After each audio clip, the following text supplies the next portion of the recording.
Foreign accent syndrome. Based on actual events, with fake names. Imagine waking up one morning and speaking with a completely different accent, and no matter how hard you try, you can't speak with your usual voice. This is what happened to May Pei, a doctor from Australia. As well, another woman from Australia, Susan Carpenter, had a similar experience.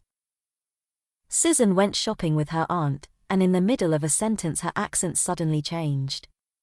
Her aunt thought she was playing around, but soon realized that Susan wasn't joking. "It was funny for about 10 seconds, said Susan. Until I realized that I couldn't make the accent go away." Oddly enough, both girls' accents were Irish. Neither of them have family or friends from Ireland, and neither have ever visited there. The worst part of this syndrome for these young women is that the people around them think the two women are just trying to get attention. It's very hurtful when the people around you don't understand how real and awful this problem is, said May. "I don't sound like myself, I don't feel like myself." After hearing about their stories, a famous TV show decided to bring the two women together and try to find out what's going on. They took them to see Dr. Samuel Parch, a neurologist and brain surgeon. "What both women are experiencing is foreign accent syndrome," says Dr. Parch. FAS is a speech disorder. It usually happens after a head injury, stroke, or some other type of damage to the brain. Although it's extremely rare, it's a real condition.